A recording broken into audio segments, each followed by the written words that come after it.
The hammering woke Garrett. Ashford at dawn, 3 strikes, pause, 2 strikes, quench. He lay there in the bed above the forge, his heart doing something it hadn't done in 5 years. Steady It was now, the magic racing, is that volatile. rhythm, Elena's I am ready. rhythm. Strike! The one she'd used Again! when she thought he was It still holds! sleeping, back when mornings meant looks something better. other than another Thanks to day to you. survive. You are my Except strength. Elena had been dead since the outbreak took her in 2019. And the dead didn't typically break into forges to meet deadlines. The smell hit him next. Wood smoke, yes, but something else. Something cooking. Soup, maybe. The scent of wild onions and smoked meat drifting up through the floorboards like a ghost from a life he'd buried. Garrett grabbed the fire poker from beside the bed and descended the stairs barefoot. His workshop in Ironwood Creek, Montana had seen exactly 1 visitor in the last month. Mrs. Williams picking up her garden shears. Nobody cooked in his forge. Nobody worked his anvil. Nobody had touched his tools since the day he'd stopped touching the world. What he found at the bottom of the stairs stopped him cold. An orc woman, tall, maybe 6'2", green-skinned, slumped against his workbench like a puppet with cut strings. Her armor hung loose on her frame. Too loose. Her breathing came shallow and quick. And on the table beside her, arranged in neat rows, sat 3 weeks of backlogged orders, all finished, all perfect. She'd been waiting, working, and now she was collapsing. Garrett dropped the poker. It clattered on the stone floor. She didn't even flinch. He crossed the distance in 4 strides, caught her before she hit the ground. She weighed nothing. An orc warrior should be heavy solid. This woman felt like she was made of bird bones and will. "When did you last eat?"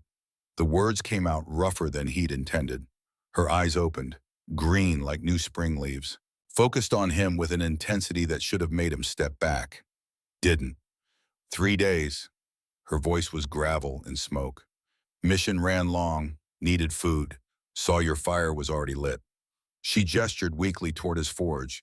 The coals glowed orange in the pre-dawn dark. He'd banked them last night like he did every night, like he'd done every night for 5 years, keeping the routine because routine was the only thing standing between him and the kind of emptiness that swallowed people whole.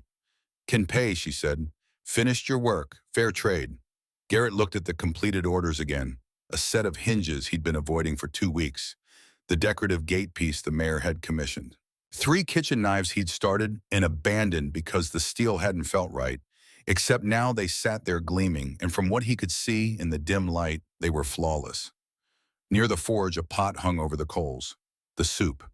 She'd made soup while waiting for him to wake up, while working his backlog, while starving. Dr. Fletcher would say he should take her to the clinic, but the clinic meant questions, and questions meant people caring. And Garrett had spent 5 years making sure nobody cared enough to ask.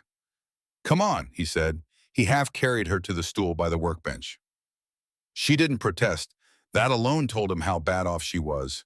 Warriors didn't accept help easily. He'd learned that from the few orc traders who passed through town.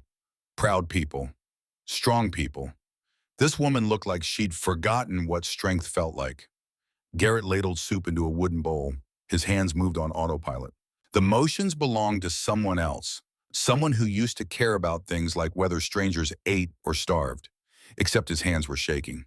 He set the bowl in front of her. Steam rose in lazy spirals. She stared at it like it might disappear if she blinked. "You cooked in my forge," he said. "You're feeding me anyway." She lifted the bowl with both hands and drank. Not sipped. Drank like a woman who'd forgotten what food tasted like. Garrett watched her throat work, watched color start to come back into her face, watched her shoulders lose some of their sharp angles. When she finished, she set the bowl down carefully. Precisely, like returning a weapon to its stand. "Thank you." 2 words. That was all. But they hit him somewhere in the chest in a place that had been closed off so long, he'd forgotten it existed. Elena's voice whispered in his memory, the last thing she'd said before the fever took her. "Don't stop living, Garrett. Promise me you won't stop living." He'd promised, then spent 5 years calling existence living. "You're sick," he said, not a question. The orc woman pulled back her sleeve. Her forearm glowed, not metaphorically. Actual light traced through her veins like cracks in pottery orange and gold, and wrong. The glow pulsed with her heartbeat. "Ember curse," she said. "Fire wound. Burns from the inside. Slow, steady. Nothing stops it." "How long?" "Months. Maybe less. She said it the way someone might comment on the weather. Matter of fact, no room for pity. Wanted to die somewhere quiet. Heard about a blacksmith in Montana who understood loss. Garrett's jaw tightened. Who told you that? Does it matter? She pulled her sleeve back down. I came to your town to fade away without anyone asking questions. Found your forge. Saw the work piling up. Figured I'd make myself useful while I waited. For what? For you to wake up. For the curse to finish, whichever came first. She stood. Too fast. Swayed. Garrett caught her elbow. You're not going anywhere, he said. Not like this. I've imposed enough. You finished 3 weeks of what I'd been avoiding. You made soup. You're dying. He heard his voice getting louder. Felt something cracking open in his chest. Least I can do is let you sleep somewhere that isn't the street. She studied his face, looking for something. He didn't know what. One night, she finally said. One night. He set her up in the corner of the workshop on a pile of old blankets he usually used to wrap finished pieces. She didn't complain, didn't ask for better, just laid down and closed her eyes like someone who'd learned to sleep anywhere. Garrett stood there for a long moment, looking at her. This dying orc warrior who'd broken into his forge and somehow made it feel less empty. Then he did what he always did when feelings got too complicated. He turned to the fire and started working. He was reheating an axe head when her voice drifted across the workshop. You count your strikes. His hammer paused mid-swing. What? 3 strikes, pause, 2 strikes. It's a rhythm? Consistent, Mazen. My wife's rhythm. The words came out before he could stop them. Silence. Then she taught you well. Garrett brought the hammer down. 3 strikes, pause, 2 strikes. The metal sang under his hands, the same song it had sung for 20 years. The same song Elena had taught him when they were young and stupid and thought they had all the time in the world. Keep it, the orc woman said softly. It's a good rhythm. For the first time since Elena died, Garrett worked through the night without talking to her portrait. The painting hung above his workspace like it always did. Elena smiling down at him forever caught mid-laugh at something he could no longer remember. But tonight he didn't tell the portrait about his day. Didn't fill the silence with one-sided conversations. Because for the first time in 5 years, the silence wasn't quite so silent. Morning came cold and clear. Garrett woke to find the orc woman already at the anvil working a piece of steel with movements so precise they looked like a dance. What are you doing? He descended the stairs, still half asleep. Repaying the debt. You fed me, gave me shelter. She didn't look up from her work. I work. You should be resting. Rest is for people who have time to waste. She brought the hammer down. 7 strikes this time. Fast controlled each one exactly where it needed to be. Then into the forge, then out. Then 7 more strikes. Garrett watched her fold the steel. Once, twice, 3 times, 4. 7-fold steel, she said, answering his unasked question. Northern technique, stronger than 3-fold. Takes longer. Requires patience. I know 3-fold. I'll teach you 7. She did. For the next hour, her hands guided his, showing him where to strike, how hard when to fold. Her hands were rough, calloused, scarred, hands that had held weapons longer than they'd held anything else. But they were gentle on his, patient. Like this, Garrett asked, bringing the hammer down. Exactly. Feel the metal. It tells you when it's ready. By the time they finished, the sun had fully risen. The steel gleamed on the workbench between them. Perfect 7-fold. Better than anything he'd made in years. Why help me? Garrett set the hammer down. You're dying. Why spend your time teaching a stranger? She met his eyes, held his gaze. Because I'm dying. Want to matter before I'm gone. The words hit him like a hammer to the chest. He opened his mouth, closed it, opened it again. No words came. She smiled. Not a big smile. Just a small quirk of her lips. Like she understood exactly what he couldn't say. I'm Thyra, she said. Thyra Stonefang. And you are Garrett. Garrett Ashford. Good to meet you, Garrett Ashford. She extended her hand. He took it.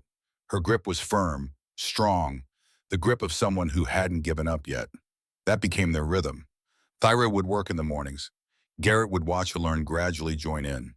She'd show him techniques he'd never seen. He'd show her tricks Elena had taught him. They'd hammer metal into submission together, and for hours at a time, Garrett would forget that one of them was dying and the other had been dead for 5 years. By the end of the first week, Thyra was sleeping in the loft above the workshop instead of on the floor. Garrett told himself it was practical, warmer up there, more comfortable, not because he'd started listening for her breathing at night to make sure she was still alive. By the end of the second week, she'd made him a gift.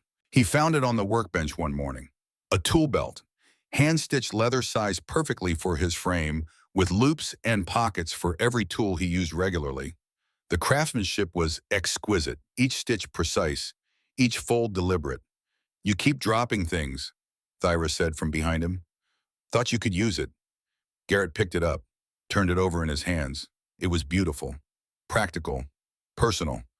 "Thank you," he said. He set it carefully on the shelf near the forge, where he kept things that were too nice to risk damaging, where he kept the letter Elena had written him before she died, where he kept her wedding ring.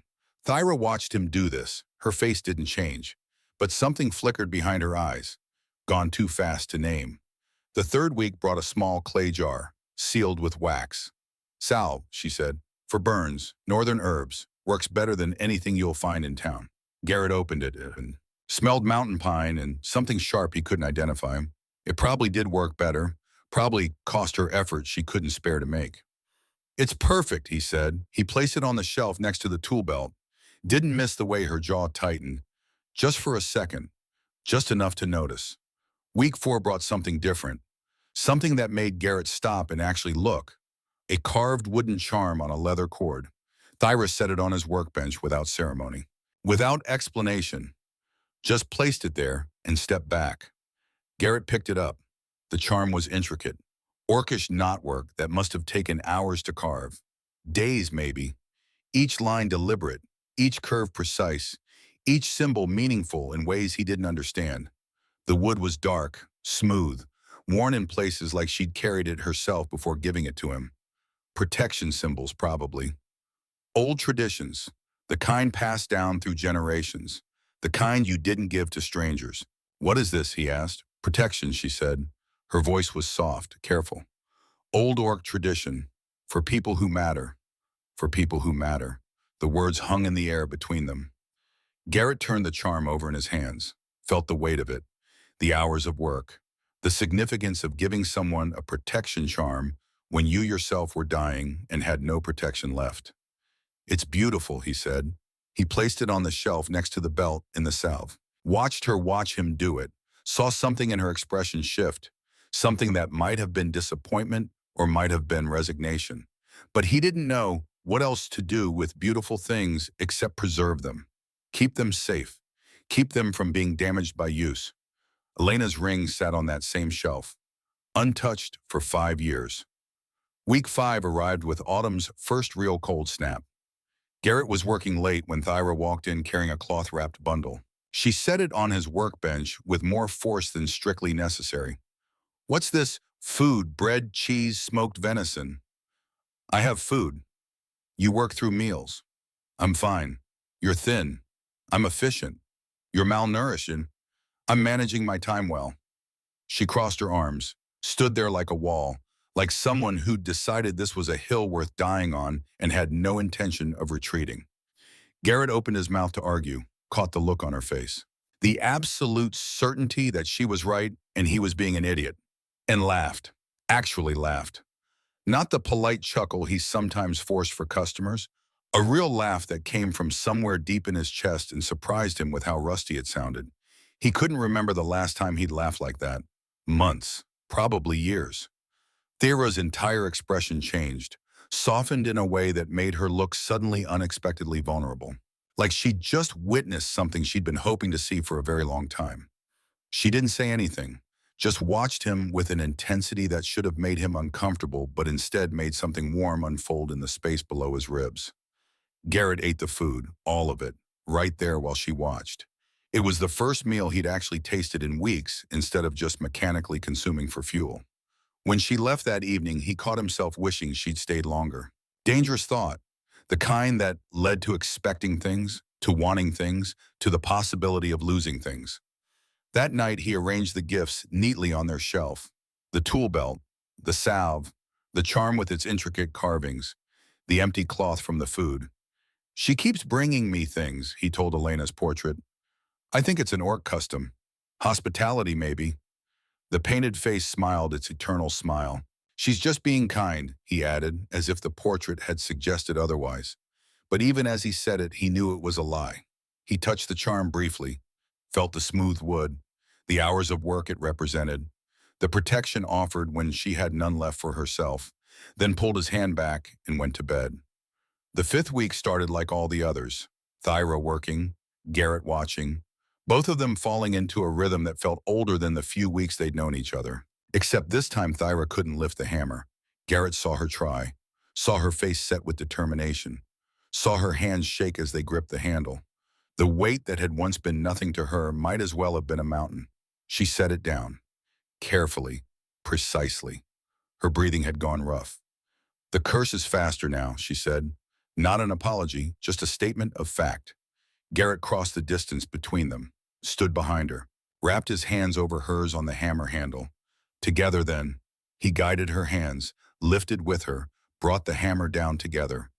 3 strikes, pause. 2 strikes, the metal sang. Thyra smiled, not her small smile, a real one that changed her entire face. They worked like that for an hour, his hands over hers, moving together.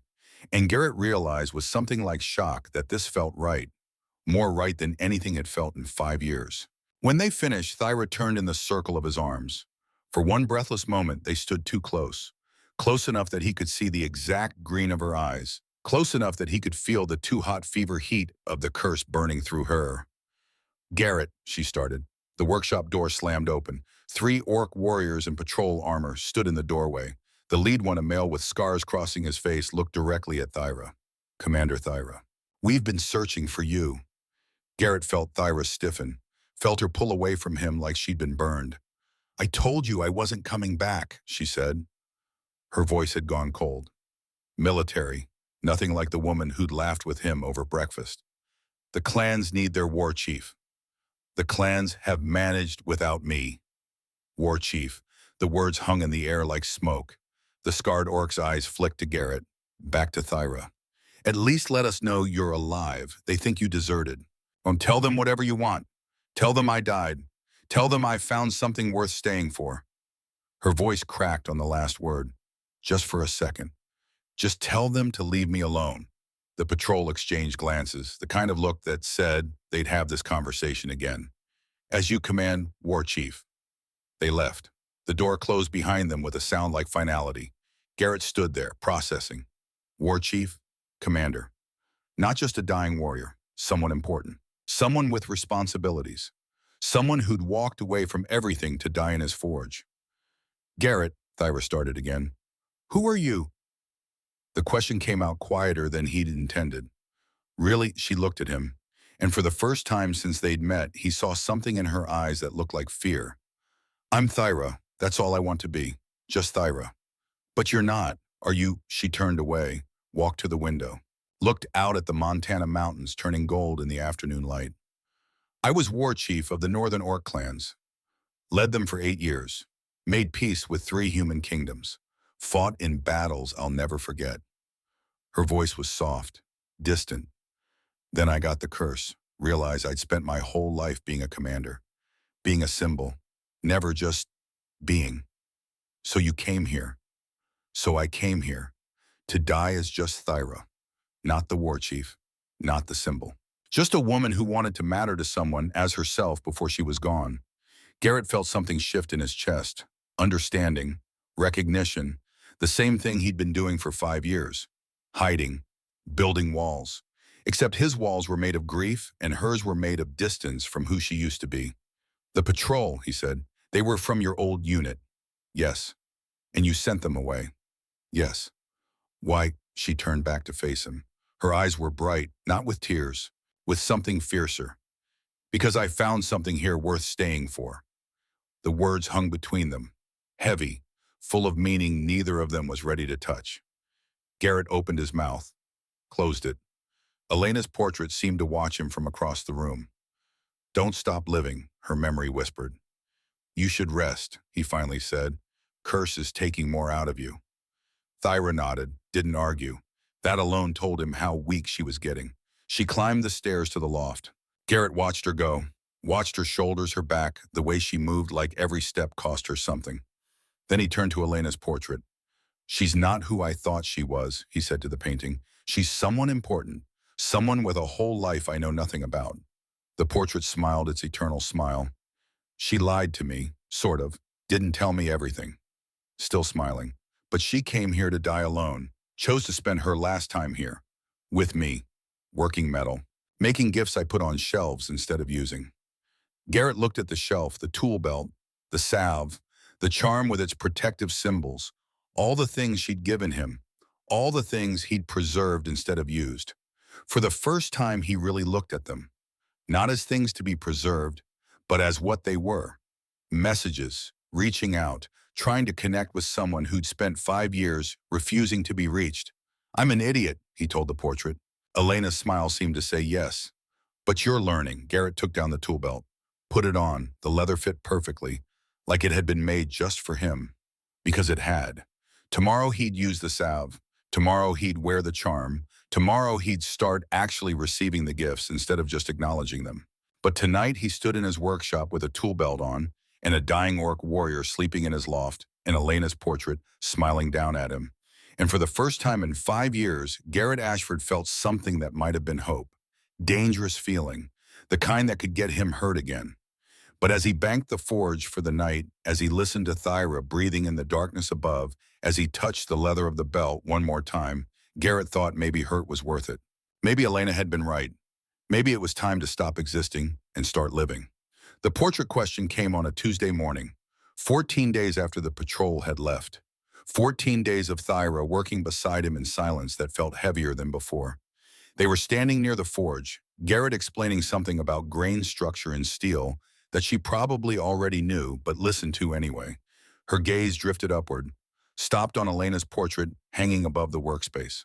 Frozen forever mid-laugh, dark hair catching light that no longer existed, the smile that had once meant everything. Who is she? Thyra's voice was careful, the kind of careful that meant that she already knew the answer would matter. Garrett's hand stopped moving. Everything stopped moving. The question hung in the air between them like smoke from the forge, and he realized he'd been waiting for someone to ask this for 5 years, also desperately hoping no one ever would. My wife. The words came out rougher than he'd intended, scraped raw from a throat that had spoken them too many times to paintings and not enough to people. Where is she now? No dancing around it, no careful euphemisms, just the question, clean and sharp as a blade. Dead, 5 years, the outbreak in 2019. Thyra nodded once, taking this in. Garrett waited for the usual responses, the apologies that meant nothing. The assurances that time healed all wounds, which was a lie time itself seemed determined to disprove. The awkward retreat from a topic that made everyone uncomfortable. Instead, she asked, do you think she'd want you to stop living? The question detonated something in Garrett's chest. He felt heat rise up his neck, felt his jaw clench so hard his teeth ached, felt 5 years of carefully maintained control crack like bad steel under stress. You don't know anything about her. His voice came out sharp enough to cut. You don't get to stand in my forge and tell me what she'd want. You're right. Thyra's voice stayed level, maddeningly calm in the face of his anger. I don't know her, I never will. But I know what dying looks like, and I know the difference between honoring the dead and joining them. Get out. The dead don't need your loyalty, Garrett. She used his name with purpose, with weight. They're dead. They're past needing anything. They need you to live, to actually live, not just go through the motions of not being buried yet. I said, get out. She looked at him for a long moment. Something in her expression was almost pitying, which somehow made it worse, made the anger burn hotter, made him want to throw something or break something or do anything except feel the truth of her words settling into his bones. Then she picked up the small pack she'd brought with her weeks ago, the one she'd never unpacked. The one that suggested she'd always known this was temporary. She walked toward the door, paused at the threshold. Backlit by Montana afternoon sun turning everything gold. She loved you. That's obvious from how you look at her. her, which means she'd be furious at what you've done to yourself. Then she was gone. Garrett stood there shaking, his hands curled into fists, feeling something he hadn't felt in years. Not the cold, distant sadness that had become his constant companion. Not the numb going through motions emptiness. This was hot, alive, actual anger that burned in his veins and made his heart pound and reminded him that hearts were supposed to do more than just mechanically pump blood through a body that had forgotten why it was bothering. That night, he didn't speak calmly to the portrait. He yelled at it. "She's wrong, right? You'd want me to remember you. You'd want me to keep everything exactly how it was. You'd want—" He trailed off, breathing hard. And in the silence that followed, he heard it. Not out loud, not really, but somewhere in the part of his mind that still held Elena's voice, still remembered how she sounded when she was exasperated with him. He heard her say with absolute clarity, "You absolute idiot." Garrett sank onto the stool by his workbench, put his head in his hands, and for the first time since the funeral, he cried. Not the silent, controlled tears he'd shed alone in the dark. These were ugly, gasping sobs that shook his whole body, that tore out of him like they'd been waiting 5 years for permission, that left him hollowed out and raw, and somehow inexplicably like he could finally breathe properly for the first time since Elena died. When they finally subsided, the workshop felt different, lighter, like something had been released that had been pressing down on everything for too long. He wiped his face with the back of his hand, looked at the portrait. Elena smiled down at him with that same eternal expression. Except now it didn't look like approval of his grief. It looked like she was waiting, patient, ready for him to figure out what she'd been trying to tell him all along. Don't stop living, not don't stop remembering, not don't stop grieving, don't stop living. Garrett stood, walked to the door, opened it. The street outside was empty. Thyra was gone, had been gone for hours. He closed the door, went back to the workbench, tried to work. The steel wouldn't cooperate. Every piece came out wrong, brittle, warped, flawed in ways that spoke of a mind that wasn't present for the process. 3 days passed. Thyra didn't come back. Garrett told himself he was relieved. Also told himself he wasn't watching the door every time he heard footsteps outside. Also told himself a lot of other lies that fell apart the moment he stopped moving long enough to examine them. On the 4th day, he gave up pretending to work. Just sat on the floor of the forge staring at the shelf where her gifts lined up like accusations. The tool belt he'd worn once and then returned to the shelf. The salve he'd never opened. The charm he'd acknowledged and ignored. All the ways she'd reached out.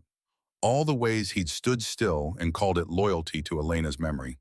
He stood, legs unsteady, took down the tool belt, the first gift, the one she'd brought weeks ago. Turned it over in his hands and saw for the first time what he'd missed in his careful, deliberate blindness. An engraving on the inside of the leather, small, precise, letters carved with the same precision as the stitching. Not English, something else. Orcish, probably. Garrett grabbed his coat, walked 3 streets over to Henrik's jewelry shop. The old man was the only person in Ironwood Creek who traveled enough to know languages beyond English and bad Spanish. Henrik took one look at the inscription and raised his eyebrows. Orcish. Haven't seen this dialect in years. Northern clans. Where'd you get this? What does it say? Henrik squinted, tilted the leather toward the light streaming through his shop window. For the man who taught me that being seen is worth dying for. He looked up at Garrett with sudden understanding in his weathered face. Someone made this for you. Garrett couldn't speak. The words had taken all the air out of the room, out of his lungs, out of the careful structure he'd built to keep feeling at a manageable distance. He took the belt back, mumbled something that might have been thanks, walked out into the street feeling like the ground had turned to water beneath his feet. She'd spent her dying time teaching him, bringing him gifts, trying to reach him. And every gift had been a message he'd been too buried in the past to read. The salve for burns. She was burning from the inside and she'd made medicine for him, the charm, for protection. She couldn't protect herself, but she tried to protect him. The food, making him taste life again when she was losing hers. And the belt, the first gift, the one that said, "You taught me being seen is worth dying for." Except he hadn't taught her that. She'd taught him, was still trying to teach him. was spending her last precious months trying to pull him out of his grave while he stood there with a shovel and called it remembering. Garrett walked, not toward home, just walked, through Ironwood Creek's small downtown, past the hardware store and the diner and the post office, past people who nodded at him because that's what you did in small towns. Nodded and moved on and didn't ask questions about the blacksmith who'd been a ghost for 5 years. He ended up at the market without meaning to. Saturday, the weekly market where local farmers sold produce and crafts, people sold their work, and the whole town came together to pretend they were a community instead of just people who happened to live near each other. And there she was, Thyra, moving between stalls with the careful deliberation of someone conserving energy they no longer had in abundance, buying supplies, dried meat, bandages, trail rations. The kind of provisions someone took on a long patrol, a dangerous one. The sight of her preparing for another mission when she should have been resting, should have been anywhere but the front lines, should have been here with him, made something snap in Garrett's chest. He caught up to her between the spice merchant and the cloth vendor, grabbed her arm without thinking. "Why didn't you tell me?" She turned. Recognition hit, followed immediately by something that looked like resignation. She yanked her arm free with more force than necessary. "Tell you what, that you're dying."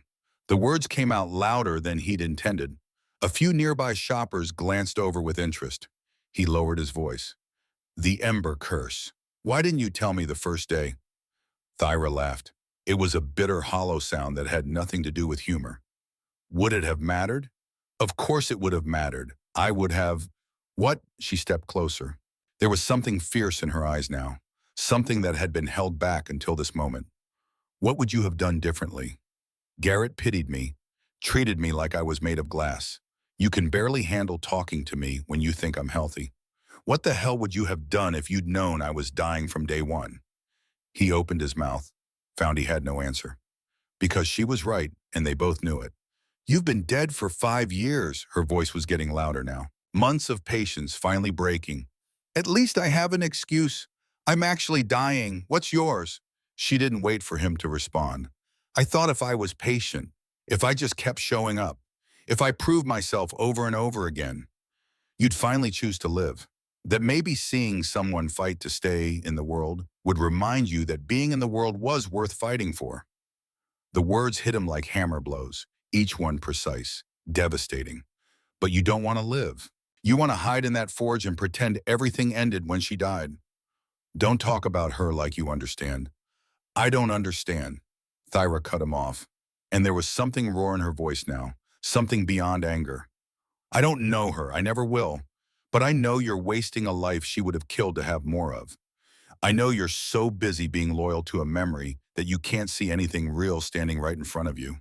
She paused, breathing hard. When she spoke again, her voice had dropped to something quieter, more devastating. "I've spent months trying to reach you, bringing you things, staying close, waiting for you to ask one single question about me, about why I keep coming back, about anything that wasn't about metal or work or the past you're determined to live in. I didn't know what you wanted. I wanted you to want to know." The simplicity of it, the truth of it, hit him harder than all her anger combined. She stepped back. The fight seemed to drain out of her all at once, leaving only exhaustion in its wake, the kind of exhaustion that came from more than just the curse. "I'm done, Garrett. I have maybe 3 months left if I'm lucky, probably less, and I'm not spending them trying to convince someone that I'm worth their time, that I'm worth the risk of caring about, that I'm worth looking at as something more than just another person bringing work to your forge." She turned away, started gathering her supplies, and he felt panic rising in his throat because this felt final in a way their previous argument hadn't. "Thyra, wait." "No," she didn't look back. "I waited for months. I waited. Now I'm done waiting." She walked away, moving through the market crowd with the kind of dignity that came from having nothing left to lose. And Garrett stood there frozen, his feet rooted to the ground like they'd forgotten how to move forward. Someone bumped into him, apologized, moved on. The market continued around him, people buying and selling and living their lives, completely unaware that his entire understanding of the last few months had just reorganized itself into something unbearable. She'd been dying. She'd been spending her last precious months trying to save him from himself. And he'd been so buried in his own grief that he'd let her do all the work of reaching while he stood still and called it loyalty to Elena. He didn't follow her. The crowd swallowed her up. And he stood there among the vegetables and fabrics in ordinary commerce, understanding that he'd just lost something irreplaceable, and that this time it was entirely, completely, devastatingly his own fault. Garrett walked home in a daze. The town looked different, sharper, like someone had turned up the contrast on everything. The mountains in the distance seemed closer, the sky seemed bluer, the air tasted like autumn and regret. He stood in front of Elena's portrait for a long time that night, just looking at her frozen smile, her forever laugh, trying to remember what her voice had sounded like when she was disappointed in him. It came back, eventually, sharp and clear. "I love her," he said to the painting. "I'm in love with an orc warrior who's dying, who spent months trying to reach me while I hid behind your memory like a coward." His voice cracked. "I let her walk away. I let her think she wasn't worth fighting for. You'd be so angry at me right now." The portrait said nothing, but in his memory and the part of his mind that still held her voice perfectly preserved, he heard Elena say with absolute exasperated clarity, "You absolute idiot! Go get her!" He stood, put on the bracelet, felt the leather warm against his skin like it had been waiting all this time for him to actually wear it, to actually use it, to actually receive what was being given instead of just acknowledging it existed. He looked around the forge, at the cold hearth, at the tools hung in their precise places, at the routine he'd built to keep himself from having to choose anything beyond survival. Then he walked upstairs, grabbed supplies he'd need for travel, came back down, and left the forge without lighting the fire. The door closed behind him with a sound like finality. For the first time in 5 years, the forge sat cold and empty, and Garrett was somewhere else, moving towards something instead of away from it, choosing risk over safety, choosing the terrifying possibility of more loss over the certainty of never having anything worth losing again. The stable master looked at him like he'd asked to borrow a dragon. "You want a horse?" "Yes." "You, Garrett Ashford, who I've never seen further than 3 streets from his forge in 5 years, want to borrow a horse?" "Yes." Pete, the stable master, was 60 if he was a day, had run the stables since before Garrett moved to Ironwood Creek, had seen things, had opinions about them, was currently forming an opinion about this. "Can you ride? I'll figure it out." Pete sighed the sigh of someone who knew he was watching a disaster unfold but was too tired to stop it. He led Garrett to a gray mare who took one look at him and immediately conveyed through body language alone that she found him personally offensive. "Her name's Ash. She's temperamental, but she's steady on rough terrain." Garrett mounted with all the grace of a sack of potatoes being thrown over a fence. Ash made a sound that suggested she was reconsidering every life choice that had led to this moment. They made it out of town at a pace that could generously be called glacial. Garrett tried not to think about how much time he was losing, how many days Thyra might not have, how the clock had been ticking this entire time, and he'd been too buried in his own past to hear it. The border outpost came up 12 hours later. His entire body screamed from muscles he hadn't known existed. The guard on duty looked him over with barely concealed amusement. "Lost? Looking for someone? Orc commander, female, takes the dangerous patrols." The guard's amusement faded into something more serious. "The one with the death wish, yeah. She came through 4 days ago, headed for Widow's Ridge." "Where's that?" 3 days north, through territory that's been nothing but bandits and worse for the last month." The guard studied him, really looked at him. "You're not military. You're not a fighter. What business do you have at Widow's Ridge?" "I need to find her." "You'll die, probably." The guard stared at him for a long moment, then shook his head with the weary recognition of someone who'd seen this story before. "This is about a woman, isn't it?" "Yes." "Figures." He pulled out a rough map. "Mark the route. Stay on the main road until you see the split oak, then north until the river crossing. After that, you're on your own. Don't die stupidly. Die heroically. Better story." Garrett took the map and rode on into territory that got progressively more hostile with every mile. He saw signs of recent fighting. Burned wagons, abandoned camps. Once a patrol of soldiers who eyed him with suspicion but let him pass when he explained he was looking for the orc commander. Because apparently everyone knew about her. About the warrior taking suicide missions like they were routine assignments. He slept under stars that felt accusatory, lying on ground that was too hard and too cold. And when he finally managed to fall asleep, he dreamed of the forge, of Thyra standing in the firelight, handing him tools before he asked, moving through his space like she belonged there. All the moments he'd missed because he'd been too afraid to look directly at something that might matter, too terrified of the possibility that letting someone in meant eventually watching them leave. On the third day, he was exhausted, starving, reasonably certain Ash had been planning his murder since approximately hour 2 of their acquaintance. His legs ached, his back screamed. Every part of him that could hurt did hurt. Some parts he hadn't known could hurt had decided to join the chorus, but he kept riding, because stopping meant thinking, and thinking meant facing the possibility that he was too late, that she'd already gone somewhere he couldn't follow. One thought drove him forward, a prayer or a promise or maybe just desperation given words. I see you now. I'm sorry it took me so long. I see you now. Please, please let me not be too late. Widow's Ridge earned its name. Garrett understood that the moment he crested the final ridge and saw what lay below. Bodies scattered across the narrow mountain pass, some in the rough leather of bandits, others in border guard uniforms, all of them very thoroughly dead. Smoke still rose from a supply wagon that had been set ablaze. The air tasted of blood and ash and recent violence, like the earth itself was still processing what had happened here. Garrett dismounted. His legs nearly gave out. He moved through the carnage on foot, checking faces with a growing dread that sat like ice in his chest. Not her, not her, not her, please, not her. Then he saw movement, near a boulder at the pass's narrowest point, a shift of green against gray stone. His heart stopped and restarted in the same breath. Thyra was slumped against the rock, her armor cracked in 3 places, blood staining the leather dark. Her sword planted in the ground beside her like a gravestone marker. Her eyes were closed. Garrett ran, or tried to. His exhausted body managed something between a jog and a controlled fall. His boots slipped on loose stone. He didn't care. Thyra, her eyes opened, unfocused at first, then sharpening with visible effort. She blinked, twice, like she thought she might be hallucinating. Garrett. She said his name like she was testing whether it was real. What the hell are you doing here?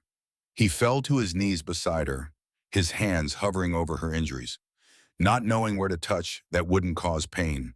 Blood soaked through her side. Her breathing came shallow and quick. I came to tell you something. If it's an apology, save it.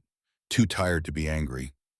There was no heat in the words, just bone-deep exhaustion and something that might have been resignation. Like she'd used up everything she had left fighting and had nothing remaining for this conversation. It's not an apology. Garrett took her hand, the one that wasn't pressed against her ribs trying to keep blood inside her body, held it like it was the only thing keeping him anchored to the earth. I see you. The words came out rough, raw, scraped from somewhere deep in his chest where he'd been keeping them locked away for months.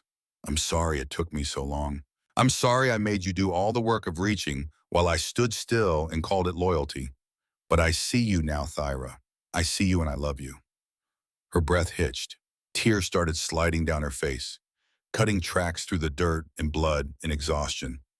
And Garrett realized he was crying too. Ugly, graceless tears that he'd spent 5 years not allowing himself. I'm dying, Garrett. Her voice broke on his name. The curse is faster now. Weeks, maybe less. I don't have time for this to be something worth having. Then let me love you anyway. He leaned forward, rested his forehead against hers, feeling her warmth. The too-hot fever heat of the curse burning through her like a forge fire turned inward. However long we have, a week, a day, an hour. Let me choose you. Let me be there. Let me matter to you the way you mattered to me before I was brave enough to admit it. She pulled him closer with what strength she had left, kissed him, and it tasted like smoke and salt and blood and desperation and something that might have been hope. When she pulled back, she was smiling through the tears, and Garrett thought he'd never seen anything more beautiful than this dying warrior who decided he was worth her last months of life. Okay, she said, you can love me, but you have to carry me down this mountain because I think I broke 3 ribs and possibly something in my left leg. He laughed, the sound half sob. I can do that. She studied his face, her smile growing slightly. There was something playful in her eyes despite the pain, despite everything. Did that horse bite you? Garrett touched his arm where Ash had gotten him on day 2. Yes. You're such a disaster. I'm your disaster now. Yeah. She reached up, touched his face with her good hand, her expression soft in a way he'd never seen before. You are. So let's go home before I bleed out and make this whole dramatic rescue pointless. He gathered her as carefully as he could. She winced despite his best efforts, made a sound in the back of her throat that told him exactly how much this hurt. But she didn't complain, just wrapped her good arm around his neck and let him carry her. The walk back down the mountain took hours. Ash gave him a look when he approached that clearly said she'd expected better from him, but she stood still while he carefully lifted Thyra onto her back, climbed up behind her, held her against his chest as they started the long ride home. The sun was setting behind them, painting Widow's Ridge golden red. And for the first time since Elena died, Garrett felt like he was moving towards something instead of just away from everything. The ride back to Ironwood Creek took 2 days. Dr. Marion Fletcher met them at the edge of town like she'd been expecting them, which she probably had. Small towns had their ways of knowing things. She looked at Thyra's wounds, at the glow of the curse visible through torn fabric, at Garrett's face, and said nothing except bring her to the clinic. They worked through the night, Fletcher cleaning wounds, setting the broken rib, wrapping bandages with practiced efficiency. And through it all, Garrett held Thyra's hand and didn't let go. When Fletcher finally stepped back, she looked at him with eyes that had seen too much loss. The injuries will heal, but the curse, I know. Weeks, not months. I know. I'm sorry, Garrett. He nodded, couldn't speak. Fletcher left them alone in the small clinic room with moonlight streaming through the window and the certain knowledge that time was not their friend. Thyra's fingers tightened around his. Take me to the forge. You need rest. I need home. Your forge is home. So he carried her, back through empty streets, back to the workshop that had been his prison for 5 years, back to the place where she'd first appeared and changed everything without asking permission. He settled her in the loft, in the bed he'd given her weeks ago, covered her with blankets, started to pull away. Her hand caught his. Stay. He stayed. That first night she fell asleep with her head on his shoulder, and Garrett lay there in the darkness, listening to her breathe, counting each breath like currency he didn't have enough of. Day 1 dawned cold and clear. Thyra woke before sunrise, stronger than she'd been on the mountain but still weak. The curse glow had spread, visible now even through clothing, like she was burning from the inside out and the light couldn't be contained anymore. Good morning, she said. Good morning. They had breakfast, bread and jam and coffee that tasted better than anything had tasted in years. Not because it was special, because she was there, because he'd chosen this, because every moment felt both infinite and desperately finite. After they worked, she couldn't lift the heavy hammer anymore, but she could guide, could teach, could stand beside him and correct his form and show him the 7-fold steel technique until he got it right. 3 strikes, pause, 2 strikes, their rhythm, their language, the thing that had brought them together. Day 15 found them reading together in the evenings. Garrett teaching her the English words she'd always struggled with, her teaching him orcish phrases that sounded like gravel and thunder. She fell asleep during a chapter about human kingdoms, her breathing evening out into something peaceful. He kept reading anyway, his voice low, because he'd learned by then that she slept better when there wasn't silence, when she wasn't alone with whatever dreams the curse brought. Day 22, she taught him an orc drinking song, about a warrior who got drunk and challenged a bear to single combat. The melody was complicated. The words were mostly threats disguised as poetry. Garrett was terrible at it, couldn't carry a tune to save his life, but he tried anyway. And she laughed so hard she had to sit down, had to press her hand against her ribs because laughing hurt, but she couldn't stop. He memorized that laugh, stored it somewhere deep where grief couldn't touch it when the time came. Day 30 brought the first major decline. Thyra reached for the hammer, her hand closed around it, shook so badly the metal vibrated like a struck bell. She set it down with visible frustration. "I can't," she said, and the defeat in her voice broke something in him. Garrett moved behind her, wrapped his hands over hers on the hammer handle. Together then, they lifted, brought the hammer down. 3 strikes. Pause. 2 strikes. The metal sang its ancient song. And Thyra smiled through tears. They worked like that for an hour, his hands over hers, moving together, until she was too tired to stand and he carried her back to the loft. That night, he told her about Elena. Really told her. Not just that she'd died, but who she'd been, what she'd meant, how she'd made him promise not to stop living, and how he'd broken that promise for 5 years. "She'd like you," he said. "Would have liked you. You're both stubborn, both see through nonsense." Thyra smiled in the darkness. "I like her too, from what you've told me. She made you who you are. You're making me who I'm becoming. Good, be that person, even after." Even after. The words hung in the air, a future neither of them wanted to examine too closely. Day 45 arrived with the first frost. Thyra couldn't get out of bed. The curse had moved into her lungs, her legs, burning through her from the inside with increasing speed. Dr. Fletcher came daily, brought medicines that eased pain, but couldn't stop what was coming. So Garrett brought the forge to her. He described the orders he was working on, the customers who came through, the gossip Mrs. Williams had shared about the mayor's new girlfriend. He described the color of metal as it heated, the sound of the quench, the way the shop cat had somehow gotten into the forge and knocked over an entire rack of files. Thyra listened with her eyes closed, squeezed his hand when the pain got bad, and he talked until his voice went hoarse because silence felt like giving up. Day 52, she asked him to read Elena's letter. "The one she wrote before she died. You mentioned it once. I want to hear it." Garrett hesitated. That letter had lived on the shelf for 5 years. Unread after the first time because reading it hurt too much. But he got it, unfolded it with shaking hands. Elena's handwriting, familiar. "Beloved. My love," he read. "If you're reading this, I'm gone. And you're probably sitting in that forge of ours talking to my portrait instead of real people. Stop it. I'm dead, Garrett. You're not. Don't stop living. Promise me. Find someone who makes you laugh. Find someone who sees you. Let them in. Love them, even if it scares you, especially if it scares you. Because being scared means it matters, and things that matter are worth the risk of losing them. I loved you. I love you still, wherever I am, but I need you to live. Really live. That's the only thing you can give me now." His voice broke on the last words. Thyra's hand found his. She was wise. She was. "I'm glad you kept your promise, eventually." "Me too." Day 58, Thyra couldn't speak above a whisper. The curse had taken her voice, had taken almost everything except her eyes.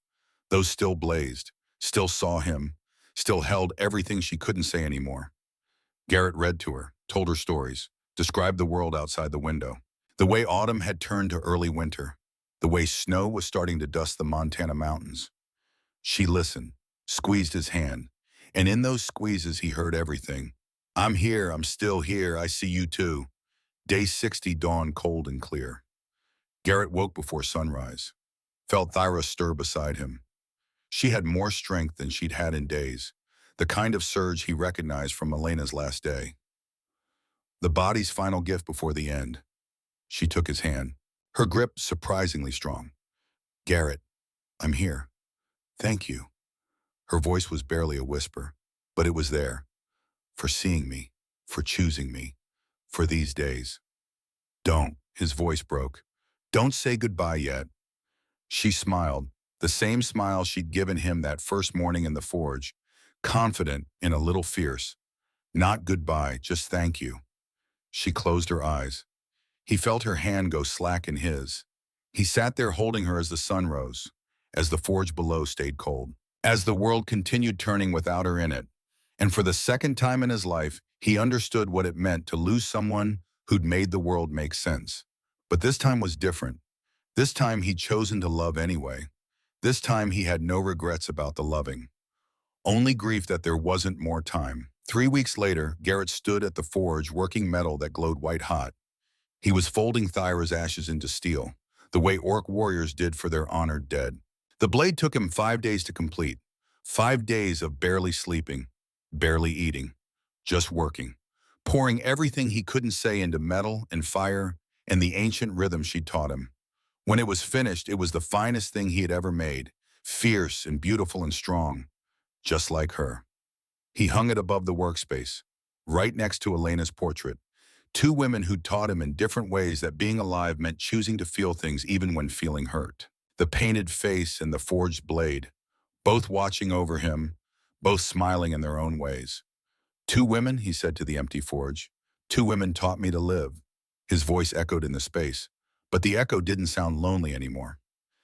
It sounded full, rich, with memory and loss and love and the choice to keep going anyway. The door opened. Garrett looked up expecting a customer, found instead a young orc, maybe 16, nervous and hopeful in equal measure, holding a dagger with an embarrassed grip. "I heard you take apprentice," the boy said. His voice cracked on the last word.